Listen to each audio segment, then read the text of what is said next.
Well, welcome once again to the Fairway Bandits Disc Golf 101 video series. This is episode 3, where we will be discussing the question, where do I go to play? Now, this might seem like a question with a very obvious answer, and in a sense it is, because if you want to play around in disc golf, you go to a disc golf course. But I want to offer some alternatives to actually using a disc golf course for your practice or your practice rounds that can make it more convenient for you to be able to just kind of take some discs out before work, after work, that kind of thing, and work on your game. Or if you're like me and you're a little bit of a homebody, maybe you're not the social butterfly, maybe that some other people are, and you just get a little bit intimidated working on your game out on a disc golf course when there's a bunch of people around.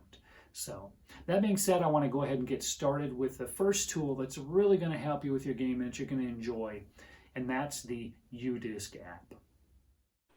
This smartphone app is going to be useful to you now and in the future as well, because not only does it help you locate local disc golf courses, but it helps you navigate the ones you're not familiar with by giving you course maps and that kind of thing. You can track your score, keep your stats, catalog your discs, track your steps, measure throws. There's all kinds of things that you can do with it.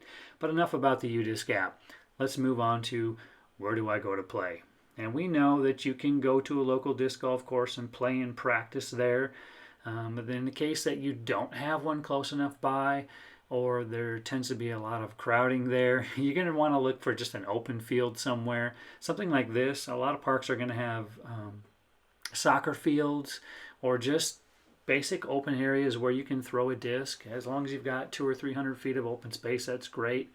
If you happen to have access to a football field, there's nothing better than that, because you've already got your distances pre-measured. You've got hash marks that you can use to throw between and around and that kind of stuff. But realistically, that's not the case for most. So the most of us are just going to need to go find an open field like this one. Sometimes I'll use a cone or a series of cones to kind of do my distancing.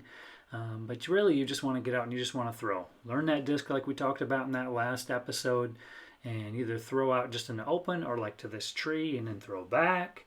I like to go out to a park locally that's got just kind of some sporadically random trees, and I'll pick a tree off in the distance somewhere and just practice throwing towards that tree. Now you can also putt to the tree if you want, but I'm usually typically just trying to develop utility shots and different lines and really learn my discs in this manner. Whether you're throwing a backhand, a flex down the middle, a turnover, or a forehand down the left. But I really do just love being outside in the parks, and sometimes you can run into some pretty cool things like this.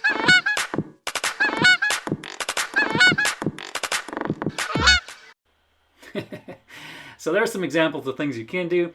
This is an example of a hole you don't want to practice on.